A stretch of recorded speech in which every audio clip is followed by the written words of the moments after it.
Eh bien bonjour tout le monde et bienvenue pour une nouvelle vidéo. Aujourd'hui on va parler de Creed 3. Donc Creed 3 est sorti début du mois de mars et je suis allé le voir en avant-première au cinéma Vox à Strasbourg. Alors qu'est-ce que j'en ai pensé? C'est un excellent film, c'est un bon film sur la boxe, mais, parce qu'il y a un mais, et pour moi il y a des petits détails qui me dérangent, qui font que je dis pas que c'est un film incroyable, c'est un très bon film, à voir avec un pote qui fait de la boxe, ou un pote qui s'intéresse au sport, ou un pote qui veut découvrir la boxe, enfin bref, en famille. Voilà. Dites-vous que ma mère qui s'intéresse pas du tout à la boxe a kiffé Creed 3. Parce qu'elle a kiffé le 2 vu qu'elle avait vu le 2. Elle n'a pas vu le 1 encore, mais bon, ça va pas tarder à mon avis. Les choses qui me dérangent, il y en a plusieurs. Il y a plusieurs. En fait, c'est l'histoire autour de Creed.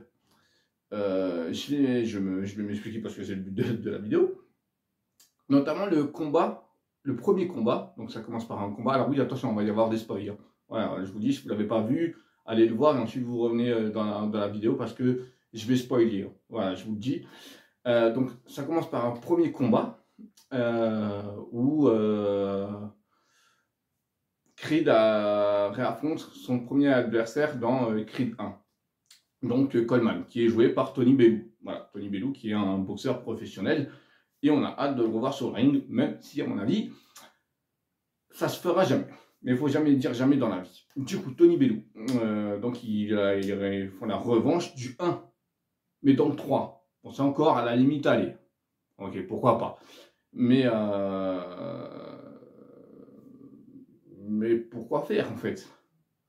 Pourquoi faire? Parce qu'en fait, on découvre, en fait, c'est ça qui me dérange. En fait, c'est pas, au début, je me suis dit, ouais, ok, ça va, c'est logique qu'il réaffronte, qu'il y a la revanche. Mais pourquoi aussi tard? Et surtout, en fait, vu l'histoire qu'il y a entre Creed et son ancien ami, qui vont s'affronter, on va y revenir plus tard, il se passe 5-6 ans. En attendant, tu as le temps de faire comme dans Rocky 3, de faire au début du scénario, dire, ouais, Creed a battu un tel, Creed a battu un tel, pour qu'on comprenne que c'est un immense champion, même si on s'en doute, vu que c'est la star du film. Mais ça me dérange. Je ne sais pas si vous voyez ce que je veux dire, mais ça me dérange un petit peu.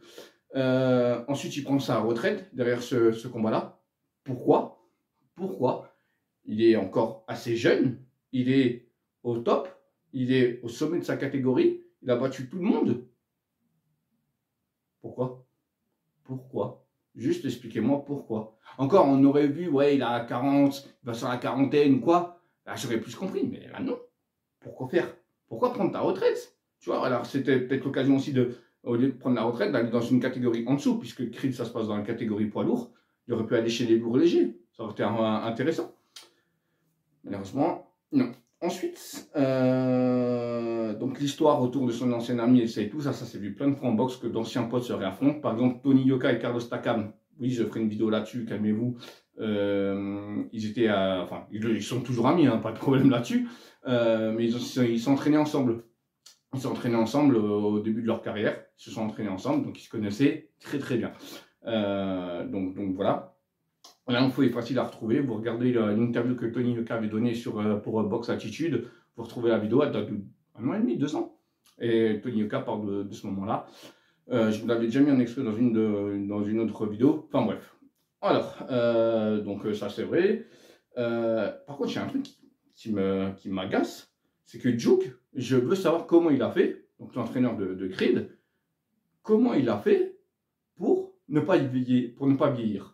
J'ai galéré à parler, pour ne pas vieillir. Je veux savoir juste comment il a fait. Parce que il y a dans la scène de début où Creed accompagne son pote, donc Damien, un combat de boxe qu'il remporte par KO. Et Creed croise Juke. Le même Juke qui est dans la carrière de Creed, qui est son entraîneur, qui n'a pas pris une ride, qui n'a pas vieilli. Et attention, aussi si on suit l'histoire de Creed et Juke, à ce moment-là où Creed accompagne Damien, ils ne se connaissent pas. Parce que Juke est le fils de l'entraîneur d'Apollo Creed. Vous suivez là? C'est simple en vrai. Juke, je répète, est le fils de l'entraîneur d'Apollo Creed. Donc le père d'Adonis Creed. Mais à ce moment-là, Creed ne sait pas que c'est Creed. Il ne sait pas que Apollo Creed est son père.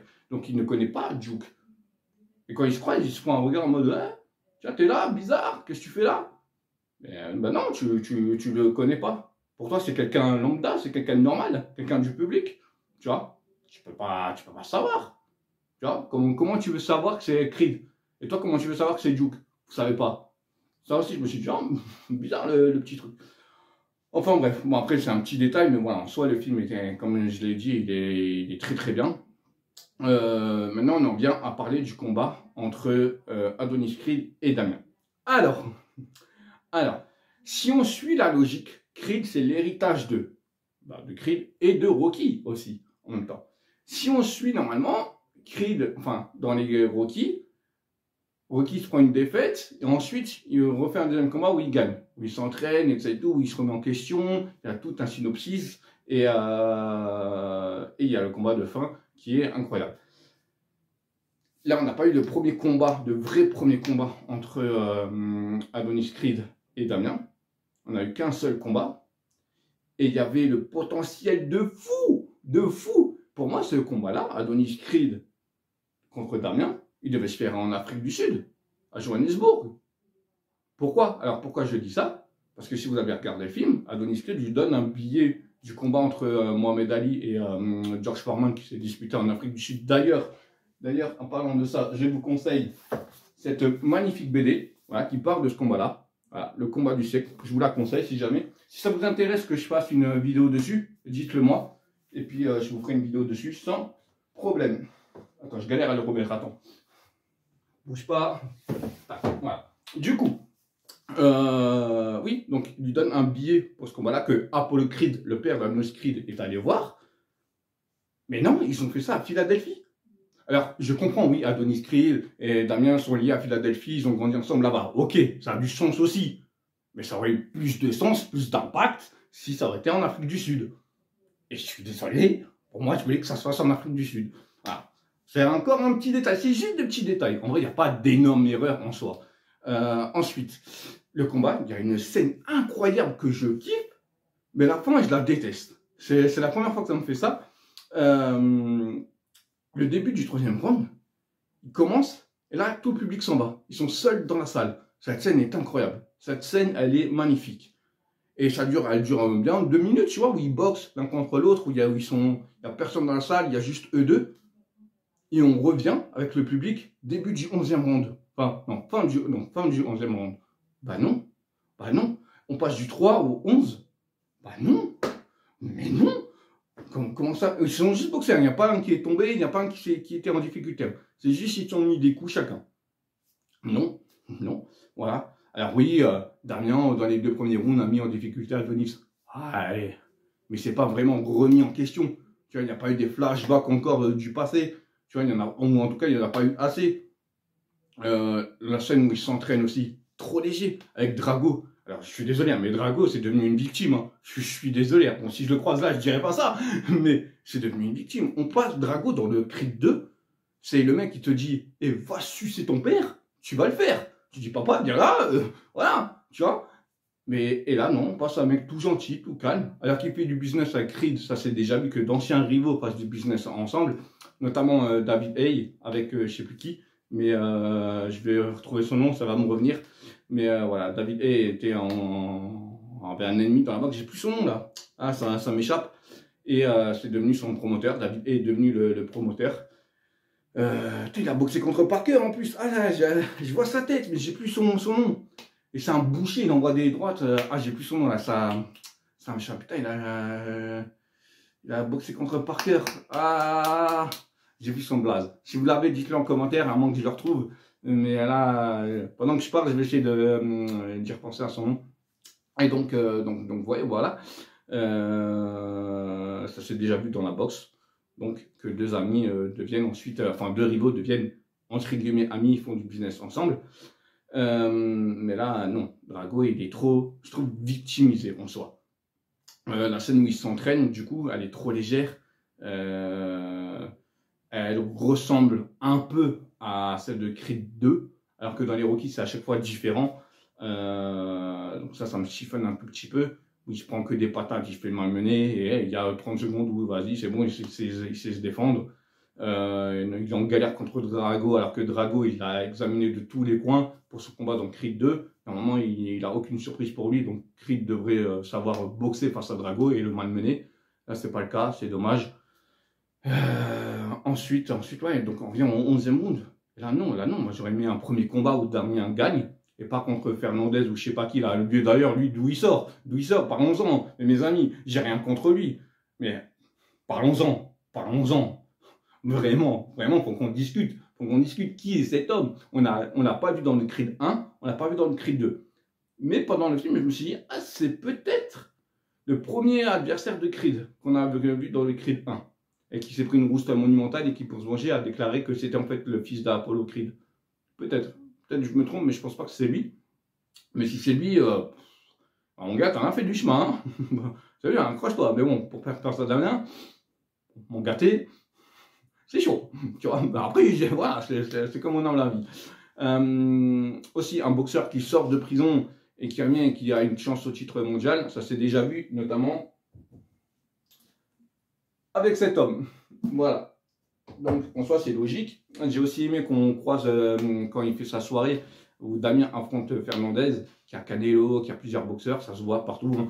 Quand il y a des combats de championnat du monde poids lourd, il y a Crawford par exemple, il y a des fois Garcia, il y a Deontay. Enfin voilà, il y a plusieurs boxeurs, ça s'est déjà vu, ça c'est logique. Ensuite, il y a le potentiel de fou. Mais quand je vous dis de fou, pour faire un Creed 4 avec Tamara, ou Amara, je ne sais plus comment ça s'appelle, la fille d'Adonis Creed. Il y a le potentiel. À un moment donné, moi, elle a mis un direct à une de ses collègues de classe, là, qui d'ailleurs est une connasse. Hein, voilà, on va juste passer ça au passage.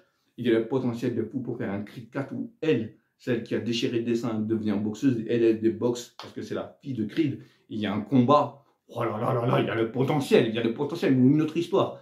Mais pour que la fille de Creed devienne boxeuse et qu'on fasse un Creed 4, mais les amis, il y a un potentiel et un film sur la boxe féminine, à part $1 million baby, citez-moi un autre, qui pourrait marquer l'histoire du cinéma autour de la boxe. Moi, j'en vois pas. Mais moi, je vous dis, il y a le potentiel de fou pour faire un Creed 4. C'est sûr. C'est sûr, il y en aura un. Mais ça serait bien sur la fille de Creed. Parce que si là, maintenant, il revient un Creed 4 avec encore une fois un combat d'Adonis Creed, là, je dis non. Le mec, il a pris sa retraite, il vient pour rencontrer son ancien ami. Et ensuite, il reprend sa retraite derrière. Il va revenir pour un combat. Mon gâté, tu me diras, Tyson Fury, c'est ce qu'il fait. Mais voilà, il Conor aussi. Mais bon, à un moment donné, les gars, arrêtez aussi. Non, à 60 ans, vous allez encore être là à vous bagarrer. Arrêtez, passez à autre chose. Donc ça, c'était les points positifs. Et oui, du coup, je vais terminer mon truc. Quand on revient au 11e round, après cette scène où il n'y a plus le public, il y a juste eux deux, et que Creed, il arrive juste à l'avoir, hein, où il est comme ça, dans sa garde comme ça, et qu'en mettant plusieurs directs, il arrive à tout à toucher avec un direct. Alors oui, ça s'est déjà vu en boxe, oui, ça s'est vu plein de fois, mais là, autour de l'histoire, Damien, qui est une montagne, qui met des patates de foin, qui se fait avoir juste par ça, par un direct de Creed. Alors, ok, Creed, c'est aussi une montagne, c'est aussi quelqu'un. Mais non, il y avait moyen où il se relève, et vas-y, il dit retourne, tu vois. Ou que Creed retombe, et lui, il le refait tomber. Et là, il n'y avait pas ça. Et c'est dommage, c'est tellement dommage. Après, voilà, que voulez-vous, hein. C'est comme ça, c'est pas moi qui écris l'histoire, c'est Michael B. Jordan. Et puis voilà. Moi, j'ai bien aimé ce film. Si je dois vraiment lui mettre une note sur 10, je lui mettrais un petit 6, 7 sur 10. Voilà, parce que quand même, il y a des petits défauts dans l'histoire. Et alors, il y a aussi un autre truc. Quand il combat contre Coleman, il fait des esquives latérales et qu'il voit que Coleman ne se protège pas les côtes.